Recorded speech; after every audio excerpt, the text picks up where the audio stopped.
Pero alam mo, hindi prenup ang nakikita kong dahilan nito. May nakikita akong ibang dahilan na kung ako'y papayagan ng aking source na ibuga ngayong mga oras na ito, lalalim ang problema. Naging usap-usapan ngayon ang posts ng road manager at makeup artist ni Bea Alonzo sa IG text app na Threads tungkol sa umano'y manipulative sad boy. Nag-speculate ang netizens na may pinatatamaan ang mga ito.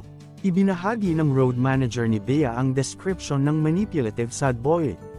Ito raw ay sinumang lalaki na susubukan na kumbinsihin ang isang tao na sila ay biktima ng sitwasyon. Papaniwalain ka nilang mali ka at ikaw ang dapat na makonsensya. Pinaglalaroan ang iyong isip, at ang mga ito ay seryosong masamang balita lamang. Nirepost naman ito ng makeup artist ni Bea na si Christine Duque. At nilagyan ng caption na, "They should be stopped." Naging hot topic na sina Bea at Dom matapos lumabas ang mga espekulasyon sa di umano'y pagkakalabuan ng dalawa sa kanilang kasalan. Isa sa itinuturong dahilan ay ang prenup agreement, na kung saan marami ang negatibong komento ay patungkol kay Bea. Samantala sa kanyang talk show na Christy Fair Minute, sinabi ni Christy Ferman na hindi prenup ang nakikitang dahilan sa umano'y isyu ni Bea at Dom. Sinabi ng veteranong kolumnista na marami sa kanilang mga source ang nagsasabing may hindi pagkakaunawaan sa pagitan ng engaged couple. Yung mga sources po na nagdedeklara talaga na may pagkakalabuan talaga raw po na ganyan. Tagibang yung relasyon ngayon ni Bea at Dominic.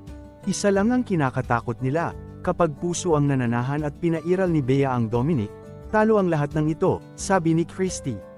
Pagkatapos ay nagsalita si Christy tungkol sa mga alingaw-ngaw na baka nag-away ang dalawa dahil sa prenuptial agreement nila. Yun pong usapin ng prenuptial agreement na ganyan, natural lamang pong ginagawa yan. Hindi po dahil sa nagiging sigurista, lumalagay lamang po sa ayos, sabi ni Christy bago idagdag, pero alam mo hindi prenup ang nakikita kong dahilan nito, may nakikita akong ibang dahilan, kung ako'y papayagan ng aking source na ibuga ngayong mga oras na ito. Lalalim ang problema. Kamakailan ay nagbigay komento si Christy Ferman at mga kasama nito sa Showbiz Now na, ani Christy, ang hindi pagbibigay umano ng detalye ni Bea sa kasal ay tila nakakatakot, na maaaring mauwi sa hindi magandang sitwasyon.